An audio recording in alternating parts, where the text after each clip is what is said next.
ಅಕ್ಕ, ನೀವು ಗಮನಿಸಿದಿರಾ, ನಮ್ಗಳ ಹತ್ರ ದುಡ್ಡು ಅನ್ನೋದೇ ಉಳಿತಾ ಇಲ್ಲ. ನಮ್ಮ ಗಂಡನ ಹತ್ರ ಎಲ್ಲ ಯಾವಾಗ ಕೇಳಿದ್ರು ದುಡ್ಡಿಲ್ಲ ದುಡ್ಡಿಲ್ಲ ಅಂತಾರೆ.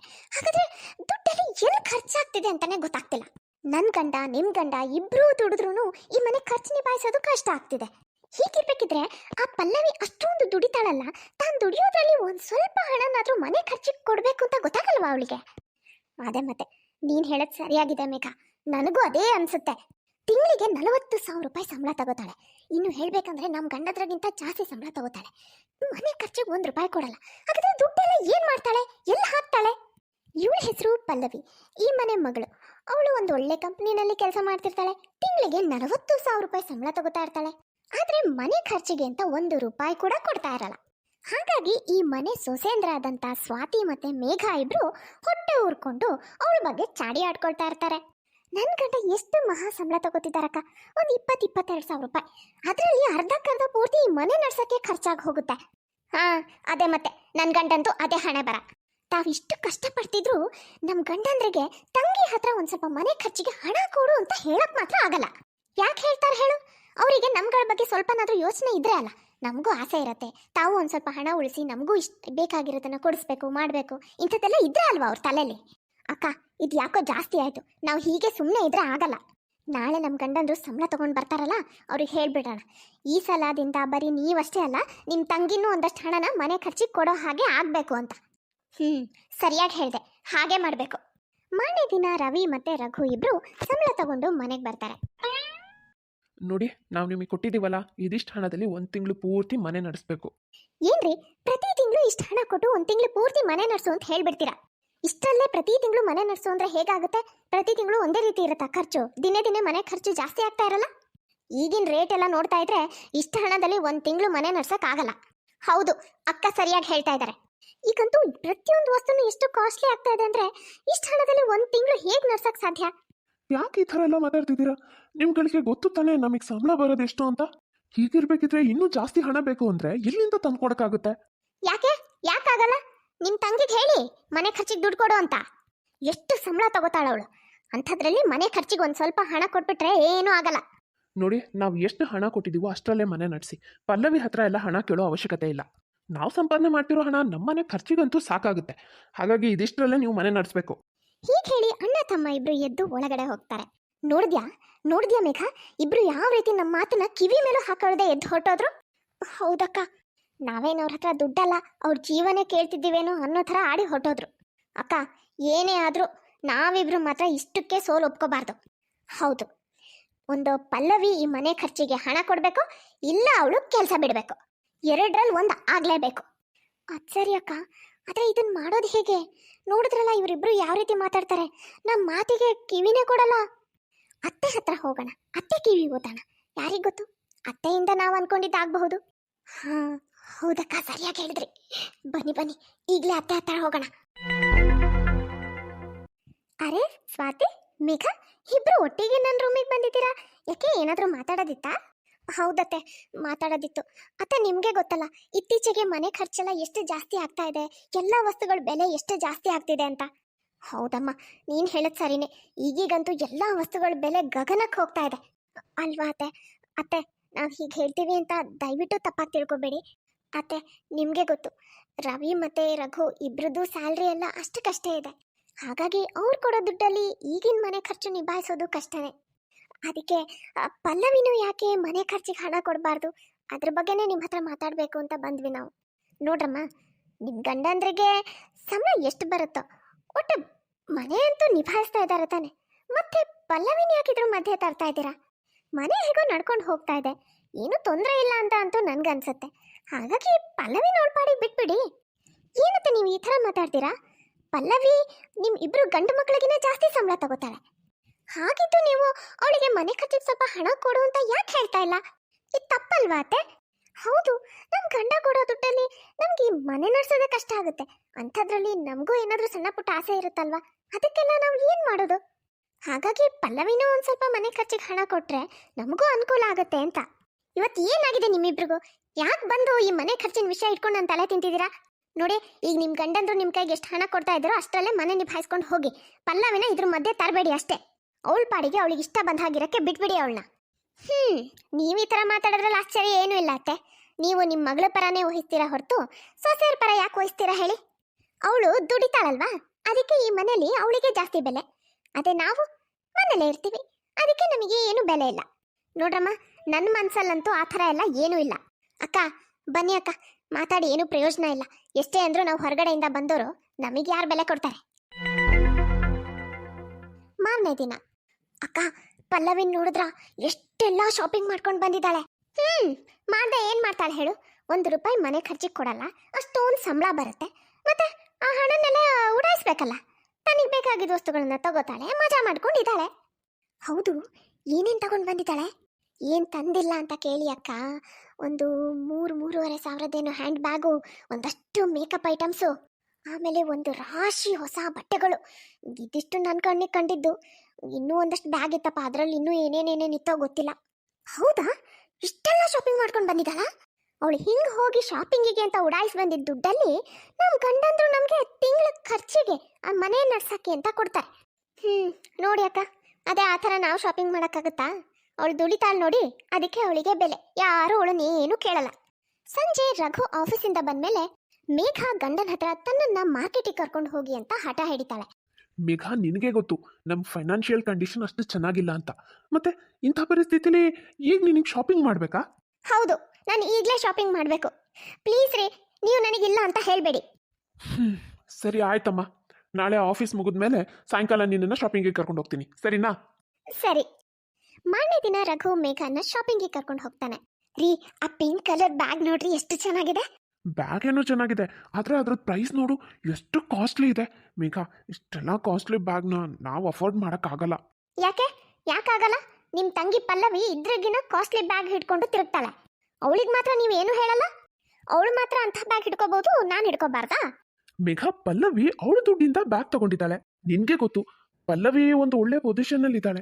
ದಿನ ಒಂದು 4-6 ಜನರ ಮಧ್ಯೆ ಹೋಗಿ ಕೆಲಸ ಮಾಡೋಳು. ಹಾಗಾಗಿ ಅವಳು ತನ್ನ ಲುಕ್ನ ಮೇಂಟೈನ್ ಮಾಡಬೇಕಾಗುತ್ತೆ. ಕಾಸ್ಟ್ಲಿ ಬ್ಯಾಗು, ಒಳ್ಳೆ ಬಟ್ಟೆ ಎಲ್ಲ ಹಾಕೋಬೇಕಾಗುತ್ತೆ. ಆದರೆ ನೀನು ಅವಳು ಹಾಗ ಮನೇಲೇ ಇರ್ತೀಯ ಅಲ್ವಾ, ಮತ್ತೆ ಯಾಕೆ ಇಷ್ಟು ಕಾಸ್ಟ್ಲಿ ಬ್ಯಾಗು? ಅಂದ್ರೆ ನಿಮ್ಮ ಮಾತಿನ ಅರ್ಥ ಏನು? ಮನೇಲಿ ನಾವು ಬೆಳಗಿಂದ ಸಂಜೆವರೆಗೂ ಒಂದು 100 ಕೆಲಸ ಮಾಡ್ತೀವಿ, ಅದಕ್ಕೆ ಯಾವುದೇ ಬೆಲೆ ಇಲ್ಲ ಅಲ್ಲ? ಬರೀ ಹೊರಗಡೆ ಹೋಗಿ ದುಡಿಯೋರಿಗೆ ಮಾತ್ರನ ಕಾಸ್ಟ್ಲಿ ವಸ್ತುಗಳನ್ನ ತಗೊಳ್ಳೋ ಯೋಗ್ಯತೆ ಇರೋದು, ನಮ್ಮಂಥವ್ರಿಗಿಲ್ವಾ? ಮೇಘ, ನೀನು ನನ್ನ ಮಾತನ್ನ ಯಾಕೆ ಅರ್ಥ ಮಾಡ್ಕೊಳ್ತಾ ಇಲ್ಲ? ನಂದು ಇನ್ಕಮ್ ಎಷ್ಟಿದೆ ಅಂತ ನಿನಗೆ ಗೊತ್ತು ತಾನೆ? ನನಗದೆಲ್ಲ ಗೊತ್ತಿಲ್ಲ ರೀ, ನನಗಿದೇ ಬ್ಯಾಗ್ ಬೇಕು. ನೀವು ಅದು ಹೇಗೆ ಮಾಡ್ತೀರಾ, ಏನು ಮಾಡ್ತೀರಾ ನನಗೆ ಗೊತ್ತಿಲ್ಲ. ನನಗಿದೇ ಬ್ಯಾಗ್ ಬೇಕು ಅಂದ್ರೆ ಬೇಕು. ಮೇಘಾಳ ಹಠದ ಮುಂದೆ ರಘುಗೆ ಏನೂ ಮಾಡೋಕ್ಕಾಗಲ್ಲ. ಹಾಗಾಗಿ ಅವನು ಅವಳಿಗೆ ಆ ಬ್ಯಾಗ್ನ ಕೊಡಿಸ್ತಾನೆ. ಶಾಪಿಂಗ್ ಮುಗಿಸ್ಕೊಂಡು ಮನೆಗೆ ಬಂದಮೇಲೆ, ಅರೇ ಬಾಪ್ರೇ ಮೇಘ, ಇವತ್ತು ನಿನ್ನ ಗಂಡನ ಹತ್ರ ಸರಿಯಾಗಿ ದುಡ್ಡು ಖರ್ಚು ಮಾಡಿಸಿದ್ಯಾ? ಹ್ಞೂ ಅಕ್ಕ, ಈ ಬ್ಯಾಗ್ನ ಕೊಡಿಸ್ಬೇಕಿದ್ರೆ ನನ್ನ ಗಂಡನ ಮುಖ ನೋಡಬೇಕಿತ್ತು. ಮುಖ ಒಳ್ಳೆ ಚೂಚ್ಕೊಂಡು ನಿಂತಿದ್ರು. ಈಗ ನನ್ನ ಗಂಡನ ಸರ್ತಿ, ನಾನು ಅವ್ರ ಹತ್ರ ಇದೇ ಥರ ಹಠ ಮಾಡಿ ಕೊಡಿಸ್ಕೋಬೇಕು. ಒಟ್ಟಿನಲ್ಲಿ ಹೇಗಾದರೂ ಮಾಡಿ ಪಲ್ಲವಿ ಈ ಮನೆ ಖರ್ಚಿಗೆ ದುಡ್ಡು ಕೊಡಬೇಕು, ಇಲ್ಲ ಅವಳು ಕೆಲಸ ಬಿಡಬೇಕು ಅಷ್ಟೇ. ರಾತ್ರಿ ಗಂಡ ಮನೆಗೆ ಬಂದಮೇಲೆ ಸ್ವಾತಿ ಅವನ ಹತ್ರ ಮಾತಾಡ್ತಾಳೆ. ರೀ, ಇವತ್ತು ಮೇಘ ಮತ್ತು ರಘು ಇಬ್ಬರು ಶಾಪಿಂಗಿಗೆ ಹೋಗಿದ್ರು, ನಿಮಗೂ ಗೊತ್ತಲ್ವಾ? ಅದೇ ಥರ ನಾನು ಒಂದಿನ ಶಾಪಿಂಗ್ ಹೋಗ್ಬೇಕ್ರಿ. ನನ್ನನ್ನು ಯಾವಾಗ ಶಾಪಿಂಗಿಗೆ ಕರ್ಕೊಂಡು ಹೋಗ್ತೀರಾ ಅಂತ ನೀವೇ ಡಿಸೈಡ್ ಮಾಡಿ ಹೇಳಿ. ಯಾವತ್ತೂ ಕರ್ಕೊಂಡು ಹೋಗಲ್ಲ. ಇವತ್ತು ಮೇಘ ರಘು ಹತ್ರ ಯಾವ ಥರ ಹಣ ಖರ್ಚು ಮಾಡಿಸಿದ್ದಾಳೆ ಅಂತ ನಾನು ಕೇಳಿದ್ದೀನಿ. ಅದನ್ನು ನೋಡಿ ಈಗ ಇವಳ ತಲೆಯಲ್ಲಿ ಏನು ಓಡ್ತಾ ಇರುತ್ತೆ ಅಂತಲೂ ನನಗೆ ಅರ್ಥ ಆಗುತ್ತೆ. ಇದೆಲ್ಲ ಗೊತ್ತಿದ್ದ ಮೇಲೂ ನಾನು ಇವಳನ್ನ ಶಾಪಿಂಗಿಗೆ ಕರ್ಕೊಂಡು ಹೋದರೆ ಅದು ನನ್ನ ಮೂರ್ಖತನ. ರೀ, ನಾನು ನಿಮ್ಮನ್ನೇ ಕೇಳ್ತಾ ಇರೋದು. ನೀವು ಒಳ್ಳೆ ನಿಮ್ಮ ಪಾಡಿಗೆ ನೀವೇನೋ ಗುಣ ಅಂತ ಇದ್ದೀರಲ್ಲ, ಹೇಳಿ ನನ್ನನ್ನು ಯಾವಾಗ ಶಾಪಿಂಗಿಗೆ ಕರ್ಕೊಂಡು ಹೋಗ್ತೀರಾ? ಕರ್ಕೊಂಡು ಹೋಗ್ತೀನಿ, ಖಂಡಿತ ಕರ್ಕೊಂಡು ಹೋಗ್ತೀನಿ. ಆದರೆ ಈಗ ಅಷ್ಟು ಟೈಮ್ ಇಲ್ಲ. ಯಾವಾಗನ ಟೈಮ್ ಸಿಕ್ಕಾಗ ಕರ್ಕೊಂಡು ಹೋಗ್ತೀನಿ. ರೀ, ನೀವು ಶಾಪಿಂಗಿಗೆ ಕರ್ಕೊಂಡು ಹೋದಾಗ ನಾನು ಏನು ತಗೋಬೇಕು ಅಂತ ನಾನು ಈಗಲೇ ಡಿಸೈಡ್ ಮಾಡಿಬಿಟ್ಟಿದ್ದೀನಿ. ನನಗೆ ನೀವು ಒಂದು ಬಂಗಾರದ ಬಳೆ ಕೊಡಿಸ್ಬೇಕು. ಏನು, ಬಂಗಾರದ ಬಳೆನಾ? ಬಂಗಾರದ ರೇಟ್ ಇವಾಗ ಎಷ್ಟು ಜಾಸ್ತಿ ಆಗಿದೆ ಅನ್ನೋದಾದ್ರೂ ಗೊತ್ತಾ ನಿನಗೆ? ಇಲ್ಲಪ್ಪ, ಈ ರೇಟಲ್ಲಿ ಈ ಸಮಯದಲ್ಲಿ ಬಂಗಾರ ತಗೊಳಕ್ಕಾಗಲ್ಲ. ರೀ, ಸುಮ್ಮನೆ ಇರ್ರಿ. ಬಂಗಾರದ ರೇಟು ಯಾವಾಗಲೂ ಕಡಿಮೆ ಅನ್ಸಲ್ಲ, ಯಾವಾಗಲೂ ಅದು ಜಾಸ್ತಿನೇ ಅನ್ಸೋದು. ನಿಮಗೆ ಅಷ್ಟೊಂದು ಹಣದ ಸಮಸ್ಯೆ ಇತ್ತು ಅಂದರೆ ನಿಮ್ಮ ತಂಗಿಗೆ ಒಂದು ಸ್ವಲ್ಪ ಮನೆ ಖರ್ಚಿಗೆ ಹಣ ಕೊಡೋಕ್ಕೆ ಯಾಕೆ ಹೇಳಬಾರ್ದು? ಅವಳು ಒಂದು ಸ್ವಲ್ಪ ಹಣ ಕೊಟ್ಲು ಅಂದರೆ ನಾವು ಈ ಥರ ಏನಾದರೂ ತಗೊಳಕ್ಕೆ ಮಾಡೋಕ್ಕೆ ನಮಗೂ ಒಂದು ಸ್ವಲ್ಪ ಹಣ ಉಳಿಯುತ್ತಲ್ವಾ? ಸಾಕು ಸುಮ್ಮನೆ ಸ್ವಾತಿ, ಯಾವಾಗ ನೋಡಿದ್ರು ಯಾಕೆ ಸುಮ್ಮನೆ ಆ ಪಲ್ಲವಿ ಹಿಂದೆ ಬೀಳ್ತೀರಾ? ಈ ಮನೆ ಜವಾಬ್ದಾರಿ ನನ್ನ ಮತ್ತೆ ರಘು ಮೇಲಿದೆ. ಇದ್ರ ಮಧ್ಯೆ ಪಾಪ ಆ ಹುಡುಗಿನ ಯಾಕೆ ಹೇಳ್ಕೊಂಡು ಬರ್ತೀಯಾ? ಅಲ್ರಿ, ನಾನು ನಿಮ್ಮ ಹೆಂಡತಿ, ನನಗೂ ಕೆಲವೊಂದು ಆಸೆಗಳಿರುತ್ತೆ, ಅದನ್ನು ಪೂರೈಸೋದು ನಿಮ್ಮ ಕರ್ತವ್ಯ ಅಲ್ವಾ? ನೀನು ಒಂದು ಸ್ವಲ್ಪ ಪರಿಸ್ಥಿತಿನ ಅರ್ಥ ಮಾಡ್ಕೊಳ್ಳೋದು ಕಲಿ ಸ್ವಾತಿ. ಯಾವಾಗ ನೋಡಿದ್ರು ಅದು ಬೇಕು ಇದು ಬೇಕು ಅಂತ ತಲೆ ತಿಂತಾ ಇರ್ತೀಯಲ್ಲ. ಅಷ್ಟೇ ಅಲ್ಲ, ಯಾವಾಗ ನೋಡಿದ್ರು ನನ್ನ ತಂಗಿ ವಿಷಯದಲ್ಲಿ ಹೊಟ್ಟೆ ಹುರ್ಕೊಳ್ತಾನೆ ಇರ್ತೀಯ. ನಿನಗೆ ಅಷ್ಟೊಂದು ಆಸೆಗಳಿತ್ತು ಅಂದರೆ ನೀನೇ ಹೋಗಿ ಹೊರಗಡೆ ದುಡ್ಕೊಂಡು ಬಂದು ನಿನ್ನ ಆಸೆಗಳನ್ನು ಪೂರೈಸ್ಕೊ. ನಿನ್ನನ್ನು ಯಾರೂ ತಡೆಯೋರಿಲ್ಲ ಇಲ್ಲಿ. ಯಾವಾಗ ನೋಡಿದ್ರು ಅದು ಬೇಕು ಇದು ಬೇಕು ಅನ್ನೋದು, ಇಲ್ಲ ಆ ಪಲ್ಲವಿ ವಿಷಯ ತಗೊಂಡು ಕುತ್ಕೊಳ್ಳೋದು. ಸಾಕಾಗೋಗಿದಂಗೆ ಕೇಳಿ ಕೇಳಿ. ಗಂಡನ ಮಾತುಗಳು ಸ್ವಾತಿಗೆ ಒಂಥರ ಉರಿಯೋ ಬೆಂಕಿಗೆ ಇನ್ನೂ ತುಪ್ಪ ಹಾಕ್ದಾಗುತ್ತೆ. ಅಂದ್ರೆ ಆ ಪಲ್ಲವಿ ದುಡಿತಾಳೆ, ಅದಕ್ಕೆ ಅವಳಿಗೆ ಇಷ್ಟೊಂದು ಗೌರವ. ಅವಳ ಬಗ್ಗೆ ಯಾರು ಏನು ಮಾತಾಡೋ ಹಾಗಿಲ್ಲ. ಅದೇ ನಾವು ದುಡಿತಾ ಇಲ್ಲ, ಅದಕ್ಕೆ ನಮಗೆ ಬೆಲೆ ಇಲ್ಲ, ನಮ್ಮ ಮಾತಿಗೆ 3 ಕಾಸಿನ ಬೆಲೆ ಇಲ್ಲ. ಇಲ್ಲ, ಈ ವಿಷಯದಲ್ಲಿ ಏನಾದರೂ ಒಂದು ನಿರ್ಧಾರ ಮಾಡಲೇಬೇಕು.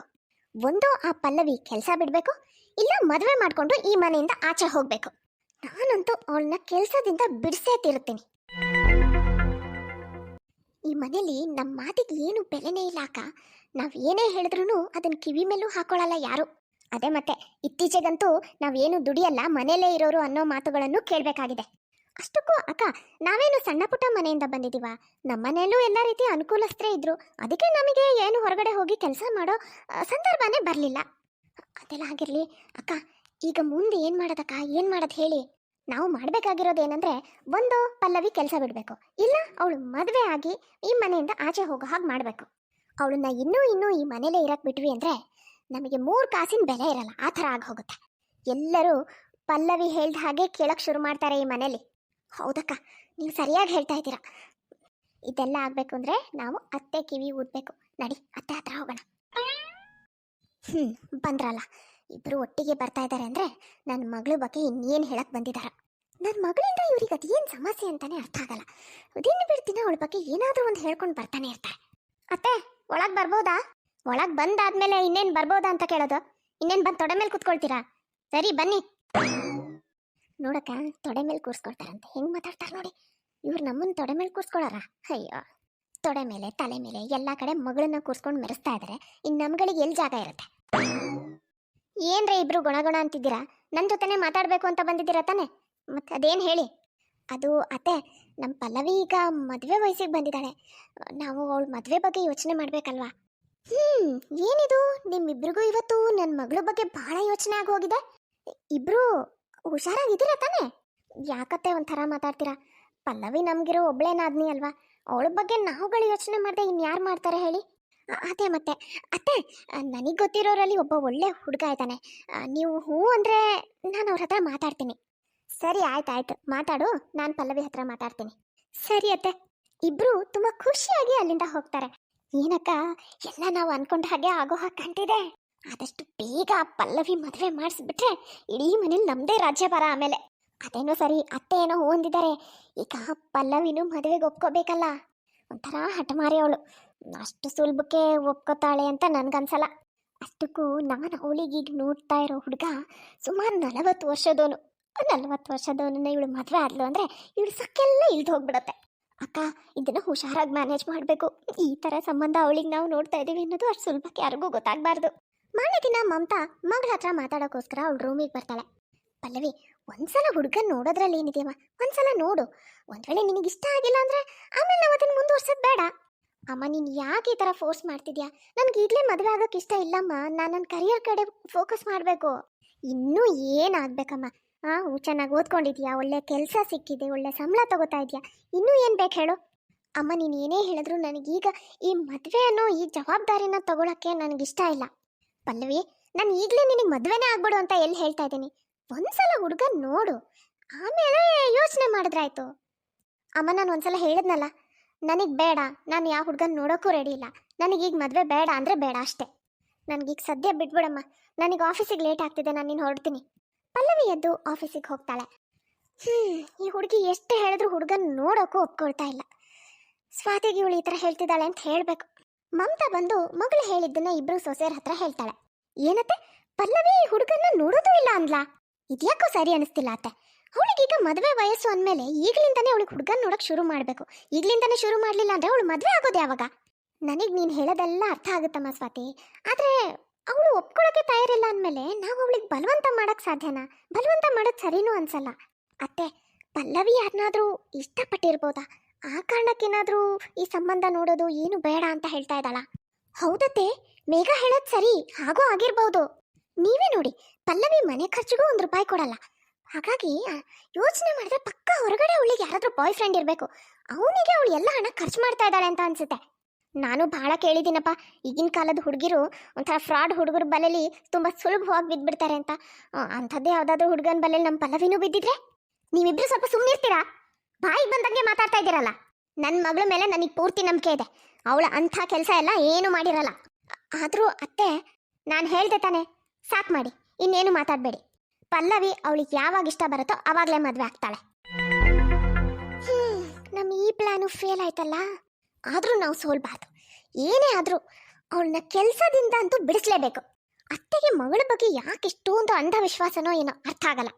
ಅಕ್ಕ, ಖಂಡಿತ ಪಲ್ಲವಿದು ಹೊರಗಡೆ ಏನೋ ನಡೀತಾ ಇರೋದಂತೂ ನಿಜ. ಅದೇ ಕಾರಣಕ್ಕೆ ಅವಳು ಈ ಥರ ಮದುವೆ ಬೇಡ ಅಂತ ಹೇಳ್ತಿದ್ದಾಳೆ. ಹೀಗೆ ಪಲ್ಲವಿ ಬಗ್ಗೆ ಇಬ್ರು ಮಾತಾಡ್ತಾ ಇರ್ತಾರೆ. ಅಷ್ಟೊತ್ತಿಗೆ ಹಿಂದೆಯಿಂದ ಪಲ್ಲವಿ ಧ್ವನಿ ಕೇಳುತ್ತೆ. ಓ, ಅಂದ್ರೆ ಅಮ್ಮ ಬೆಳಿಗ್ಗೆ ಬಂದು ನನಗೆ ಮದುವೆ ವಿಷಯಕ್ಕೆ ಯಾಕೆ ಬಲವಂತ ಮಾಡ್ತಾ ಇದ್ಲು ಅಂತ ಈಗ ಅರ್ಥ ಆಗ್ತಿದೆ. ಅಮ್ಮ ನನ್ನ ಹತ್ರ ಬಂದು ಮದುವೆ ಬಗ್ಗೆ ಮಾತಾಡಕ್ಕೆ ನೀವೇ ಕಾರಣ ಅಲ್ಲ? ಅರೆ ಪಲ್ಲವಿ, ನೀನಿಲ್ಲಿ ಏನು ಮಾಡ್ತಿದ್ಯಾ? ನೀನು ಆಫೀಸಿಗೆ ಹೋಗಿದ್ದೆ ತಾನೆ? ಹೌದು, ಹೋಗಿದ್ದೆ. ಆದರೆ ನಾನು ಒಂದು ಫೈಲ್ನ ಬಿಟ್ಟು ಹೋಗಿದ್ದೆ. ಅದಕ್ಕೆ ವಾಪಸ್ ಮನೆಗೆ ಬರೋ ಹಾಗಾಯ್ತು. ಥ್ಯಾಂಕ್ ಗಾಡ್, ಏನೋ ಒಂದು ರೀಸನ್ಗೆ ನಾನು ವಾಪಸ್ ಮನೆಗೆ ಬರೋ ಹಾಗಾಯ್ತು. ಇಲ್ಲಾಂದ್ರೆ ನಿಮ್ಗಳ ಈ ಪ್ಲಾನ್ ಬಗ್ಗೆ ಎಲ್ಲ ನನಗೇನೂ ಗೊತ್ತಾಗ್ತಿರ್ಲಿಲ್ಲ.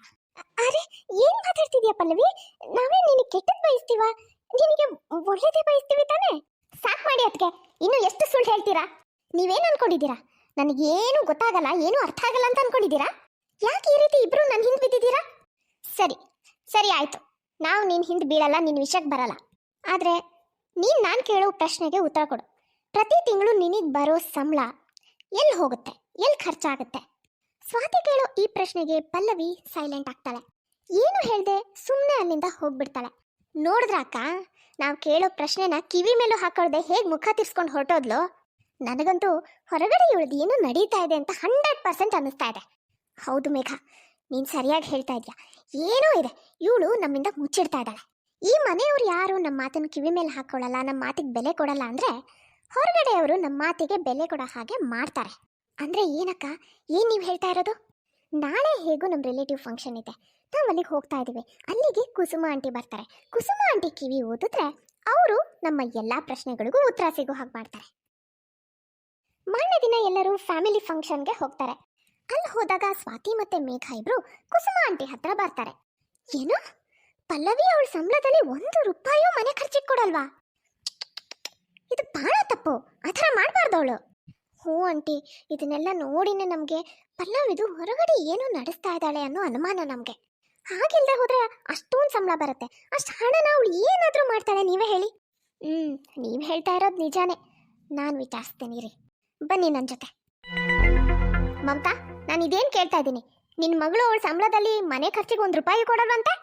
ಇದೇನಿದು ಮಮತಾ, ಮನೆ ಖರ್ಚೆಲ್ಲ ಬರೀ ಗಂಡು ಮಕ್ಕಳ ಮೇಲೆ ಇದೆಯಂತೆ, ಇವಳು ದುಡಿತಾ ಇದ್ರು 1 ರೂಪಾಯಿ ಕೊಡಲ್ವಂತೆ? ಸ್ವಾತಿ, ಮಮತಾ, ನಮ್ಮ ಮನೆ ವಿಷಯನ ನೀವು ಇಲ್ಲಿವರೆಗೂ ತಗೊಂಡು ಬಂದಿದ್ದೀರಾ? ನಿನ್ನ ಸೊಸೆಯಂದ್ರಿಗೆ ಯಾಕೆ ಬೈತಾ ಇದೆಯಾ ಮಮತಾ?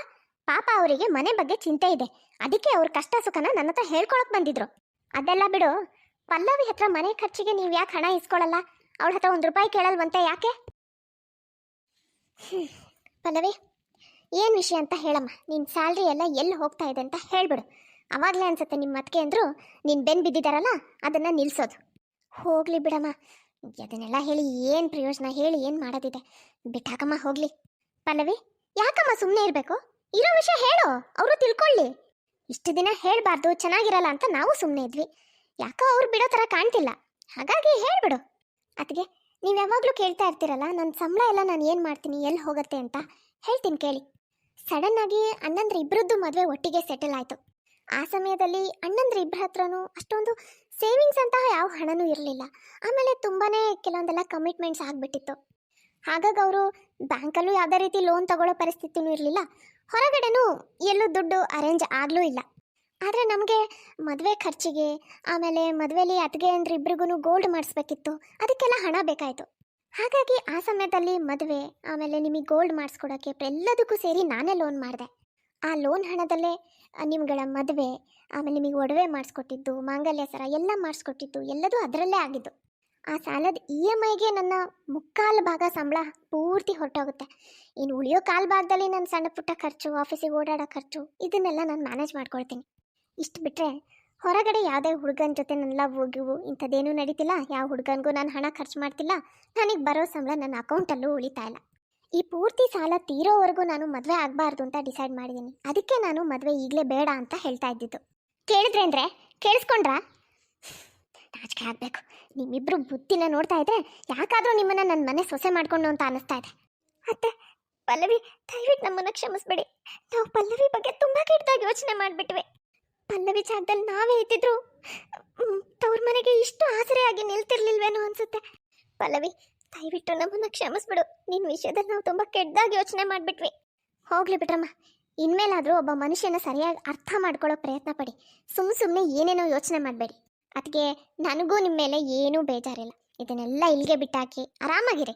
ನೋಡಿದ್ರಲ್ಲ ಫ್ರೆಂಡ್ಸ್, ಇವತ್ತಿನ ಈ ವಿಡಿಯೋ ನಿಮಗೆ ಸ್ವಲ್ಪನಾದರೂ ಇಷ್ಟ ಆಗಿದ್ರೆ ಪ್ಲೀಸ್ ಚಾನಲ್ನ ಸಬ್ಸ್ಕ್ರೈಬ್ ಮಾಡಿ. ಹಾಗೆ ಪ್ಲೀಸ್ ಲೈಕ್ ಮಾಡೋದನ್ನು ಮಾತ್ರ ಮರಿಬೇಡಿ. ಮುಂದಿನ ವಿಡಿಯೋದಲ್ಲಿ ಮತ್ತೆ ಸಿಗೋಣ. Bye friends.